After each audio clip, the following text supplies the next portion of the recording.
We're about to witness automotive history or a spectacular failure. Self-powered cars, designed for efficiency, but are they built for the brutal realities of African roads?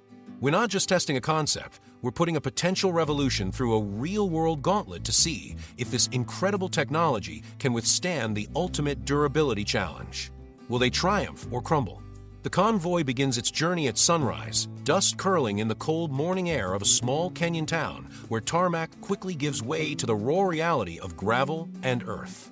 The first hum from the lead vehicle is barely audible, an almost ghostly whisper compared to the growl of traditional engines, yet it carries with it the promise of silent endurance.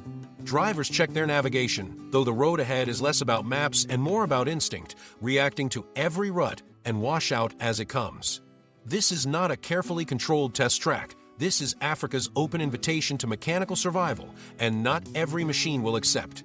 The self-powered cars glisten under the early light, each one a product of meticulous engineering, blending solar harvesting surfaces with regenerative braking systems tuned for efficiency.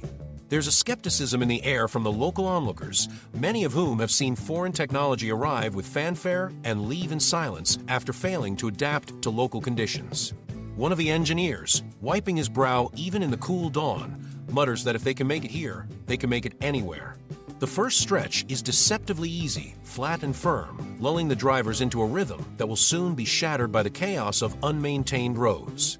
As the miles roll by, every bump, every jolt, sends vibrations through the chassis, testing the suspension's ability to keep passengers comfortable and electronics safe.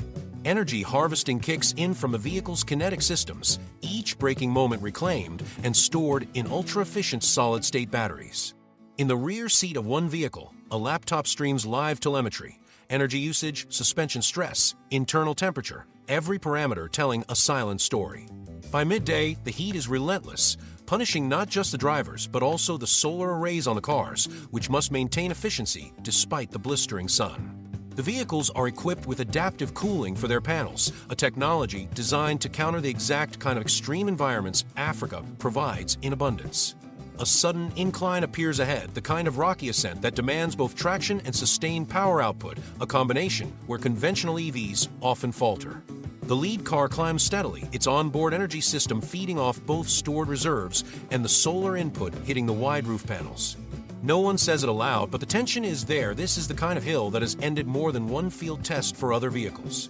At the crest, a cheer erupts over the radio channel, but the moment is short-lived as the descent reveals a washed-out section of road filled with loose sand. The vehicles must slow to a crawl, wheels churning, systems straining to maintain momentum without burning unnecessary energy. The heat bakes the ground so thoroughly that the sand seems to cling to the tires, resisting forward motion. One driver leans forward over the wheel, eyes scanning for firmer ground, but the only path is straight through the loose section. The car's torque vectoring system engages automatically, distributing power to the wheels with the most grip. Inside, the hum grows slightly louder, but the cabin remains cool thanks to the energy-efficient climate system powered by the very sun that makes the journey punishing. Spectators from a nearby village gather to watch, some filming on smartphones, curious to see if the foreign-built machines can escape the sand trap.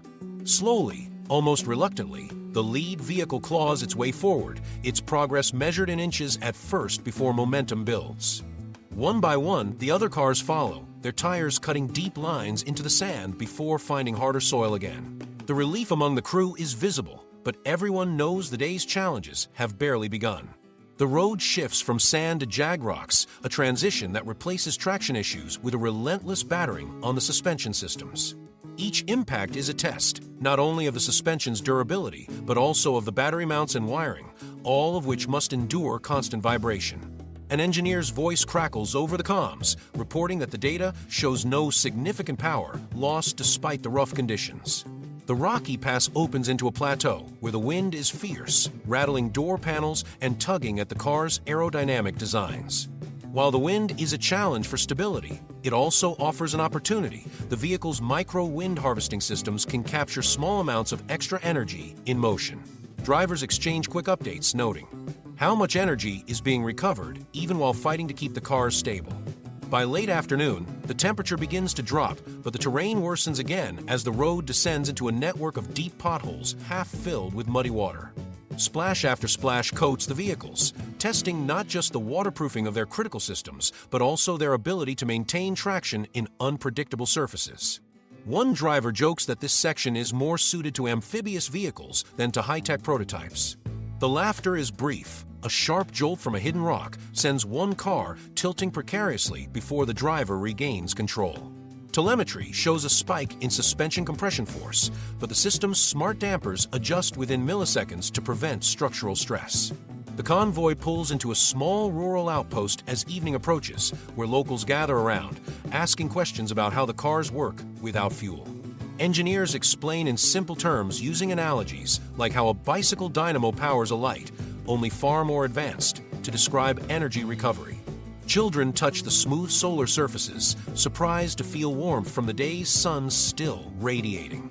Meals are shared, stories exchanged, and even some cautious optimism expressed by villagers who see potential for transport that doesn't depend on expensive, scarce fuel.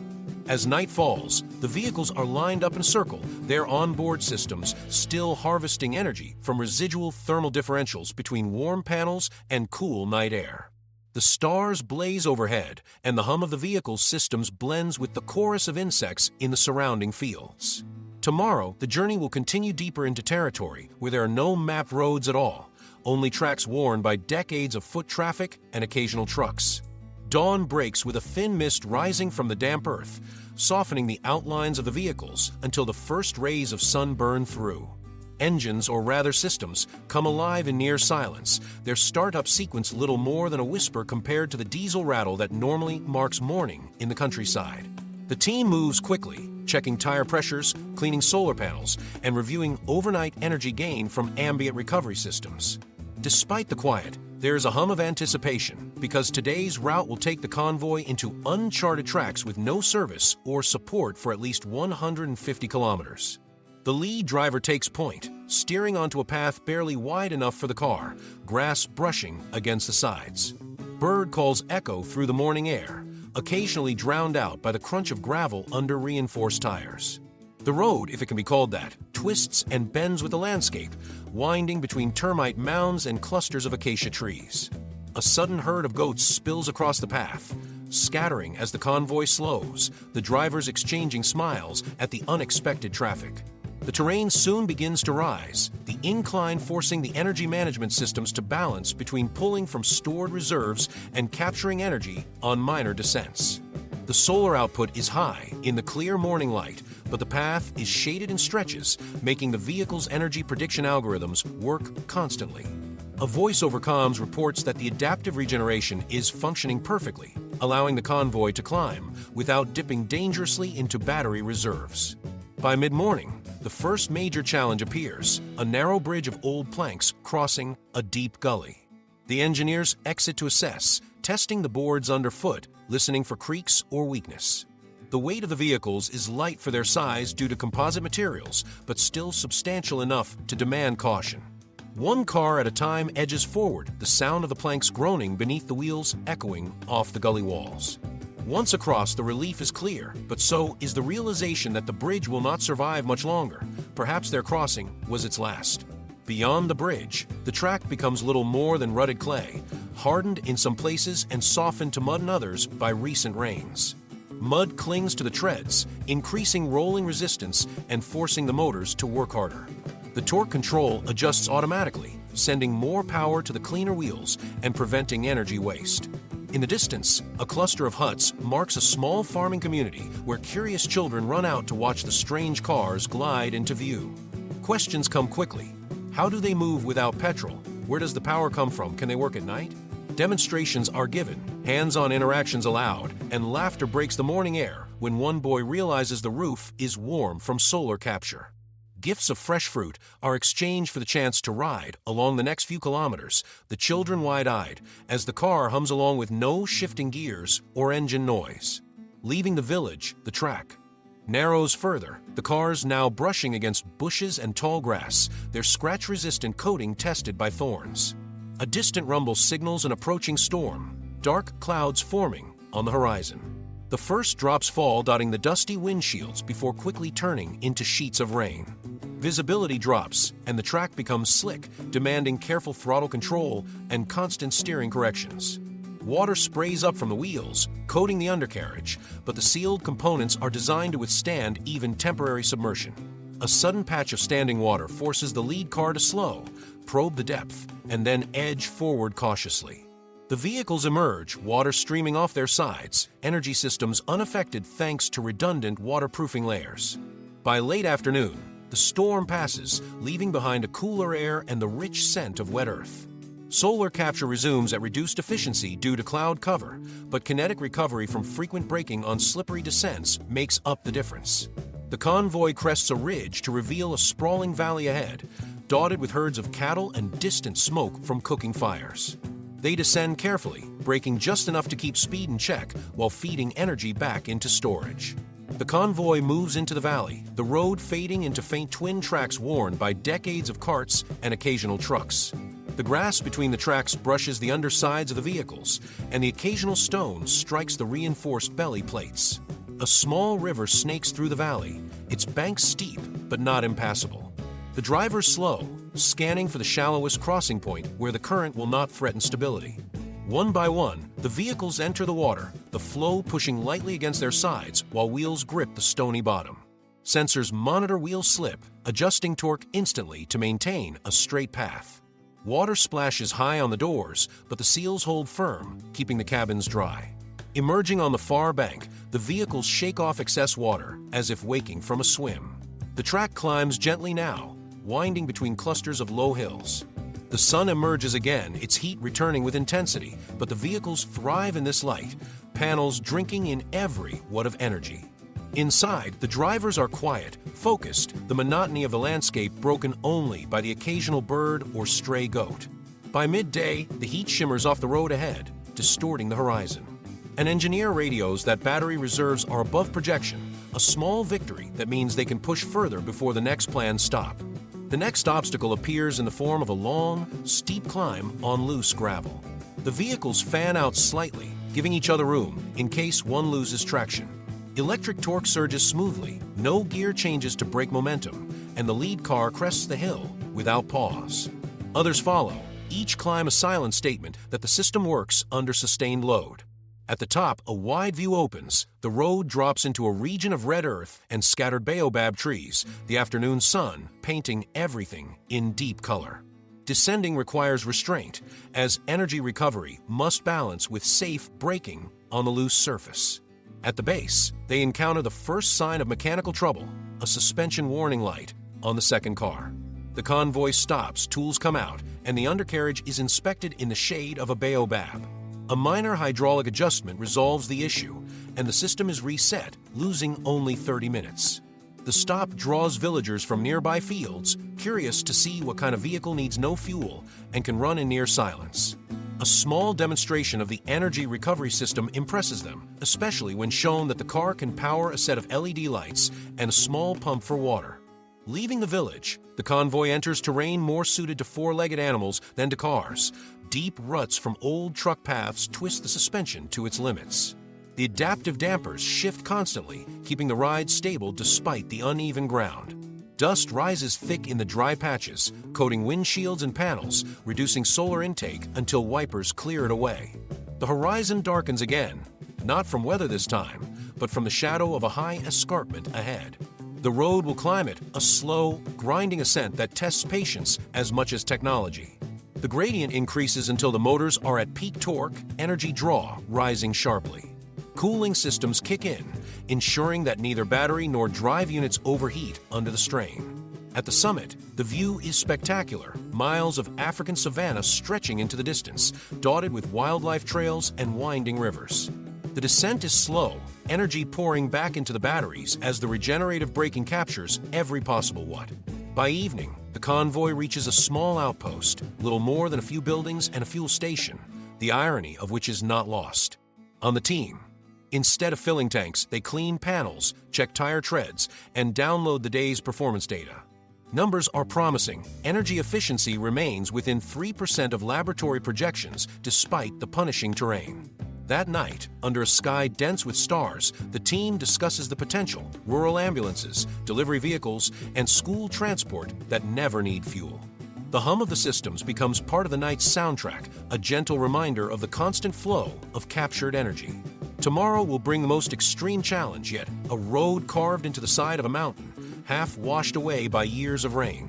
Morning arrives with a pale light creeping over the horizon, casting long shadows across the outpost. The air is cool, but everyone knows it will not stay that way for long. The vehicles are lined up, systems checked twice, because once they start the climb there will be no safe place to stop until they reach the other side. The path to the mountain is deceptively easy at first: rolling hills and scattered scrubland. Birds rise in bursts from the grass as the convoy passes, startled by the silent approach. The mountain itself appears gradually, a dark wall against the brightening sky. The track narrows as it begins to wind upward, twisting along the contours of the slope. On the left, rock rises steep and sharp. On the right, a sheer drop falls away into green valleys. The lead driver calls out loose gravel ahead, and each vehicle adjusts speed to avoid slipping. Torque vectoring becomes critical here, feeding power to the most stable wheels while conserving energy. In some places the path is barely wide enough for the car, with wheel ruts carved deep by years of erosion. The solar panels still pull in energy from the clear morning sun, but the shadows of overhanging rock cut into the yield. Energy management software compensates, slowing acceleration in shaded sections to preserve reserves. At one bend, part of the track has collapsed entirely, leaving only a rough bypass over loose stones. The first car inches forward, tires gripping, suspension absorbing sharp jolts as the rocks shift beneath. Every eye is fixed on the wheels as they clear the gap and return to firmer ground. The others follow one by one, each crossing a slow-motion test of balance and control. Further up, the incline steepens until the motors are working at their highest continuous output. Fans hum inside the vehicles, drawing heat away from the battery packs to keep them within safe limits. Outside, the air grows cooler with altitude, but the drivers remain focused, hands steady on the wheel. At the summit, they pull over briefly to take in the view, a vast expanse of rolling hills stretching endlessly in every direction. The descent is long and winding, each bend another chance to reclaim energy through regenerative braking. By the time they reach the base, battery reserves are higher than expected, a rare advantage after such a climb. The road flattens out into a broad plain, dotted with termite mounds and thorn trees. Heat builds quickly here, the kind that shimmers above the ground and drains energy from anyone caught unprepared. For the cars, though, the heat is a source of power, the solar arrays working at peak efficiency under the relentless sun. The convoy makes steady progress, broken only by occasional herds of cattle crossing their path. Dust clouds rise in the distance, sometimes from wind, sometimes from vehicles long gone. A shallow lake appears ahead, its waterline low after months without rain. The vehicles skirt its edge, tires sinking slightly in the damp earth before finding firmer ground. By mid-afternoon, they approach a patch of road so broken it resembles a dry riverbed more than a driving surface. The adaptive suspension stretches to its limits here, each wheel acting independently to keep the chassis level. Inside, the ride remains surprisingly smooth, a testament to the engineering beneath the sleek exterior. Telemetry shows minor stress spikes, but nothing outside of safe operating ranges. The engineers exchange satisfied nods. These are the kinds of conditions that could cripple conventional vehicles, yet the self-powered systems endure. The sun begins to dip, the light turning golden and soft across the savannah. They choose a high point for camp, both for safety and for the evening's energy harvesting. As the cars sit in the fading light, their panels continue to pull in every remaining what before night fully falls. The crew shares a meal around a small fire, discussing the day's trials and the road ahead. Tomorrow they will enter a region known for deep sand, a challenge that could drain energy reserves faster than any climb. The morning sun rises hot and sharp, with no mist to soften its edge. The air feels dry, carrying a faint grit that clings to the skin. The convoy sets out early, knowing the sand ahead will only grow looser as the day heats up. At first, the track is firm, a pale ribbon winding through low shrubs and scattered thorn trees. Gradually, the ground begins to change, the gravel giving way to stretches of pale, fine sand. The first vehicle feels it immediately, a subtle drag, a resistance that robs momentum. Torque vectoring engages automatically, sending more power to the wheels with the most bite. Even so, progress slows to a crawl, and the drivers know this is only the beginning. The sand deepens, swallowing tire treads with each rotation. Wheels spin, sending sprays of sand behind them before finding grip again. The vehicle's control systems modulate torque in rapid pulses, preventing energy waste from constant slippage. Inside the cabins, the sound changes, a muted hiss as sand grinds beneath the tires. The sun beats down, making the horizon ripple with heat haze. Solar arrays gleam, working at near maximum output under the unbroken light. Despite the drag, energy levels hold steady thanks to careful management and the abundance of sunlight. The lead driver calls out a patch of harder ground ahead, a chance to pick up speed before the next dune. They accelerate gently, building momentum to carry through the softest sections. The second car hits a hidden ridge, jolting the suspension but recovering instantly. Adaptive dampers keep the cabin stable, absorbing the shock without losing control. By midday, the sand grows deeper still, and the track disappears entirely. Now the vehicles follow GPS traces and visual markers, threading between small dunes. Each crest is taken slowly to avoid burying the nose in the slope beyond. In one spot, the sand is so fine it flows like water around the tires. The first car slows to the brink of stopping, then surges forward as the motors deliver a controlled burst of torque. Cheers erupt over the comms as it clears the soft patch without needing external assistance. The others follow, each learning from the path the first car carved. The heat inside the cars remains manageable thanks to efficient climate systems that draw minimal power. Outside, the air shimmers with intensity, and the sand glows white under the high sun. A small herd of antelope watches from a distance, unbothered by the quiet passage of these strange machines. By late afternoon, the sand begins to thin, patches of firmer earth reappearing. The vehicles pick up speed cautiously, knowing sudden transitions can be as dangerous as the sand itself. The convoy reaches a patch of rocky ground just as the sun begins to lower, casting long shadows over the desert. Solar capture slows, but battery reserves remain healthy after a day of steady intake.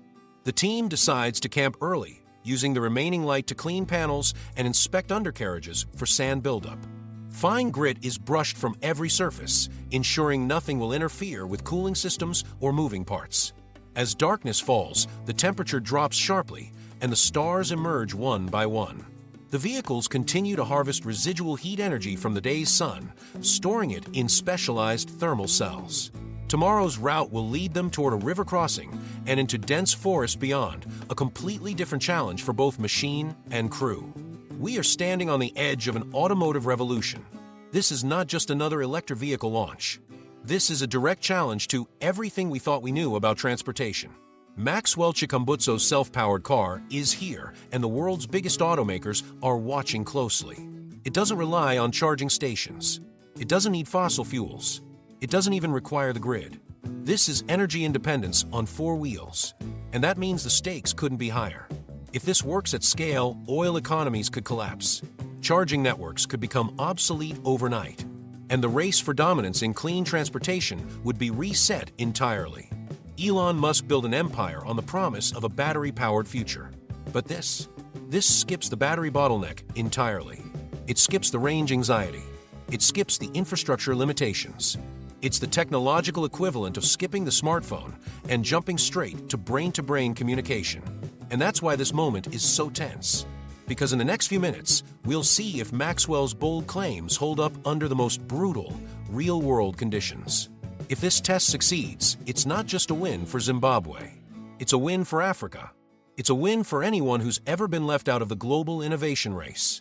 And if it fails, it could set back the dream of self-powered vehicles for decades. The crowd is silent. The engineers are glued to their instruments. The cameras are rolling. And somewhere in a glass-walled office, the CEOs of billion-dollar car companies are refreshing their news feeds every 5 seconds. Because history isn't made quietly. It's made in moments like this. Moments when someone dares to defy the rules. Moments when technology leaps so far ahead that the old playbook becomes useless.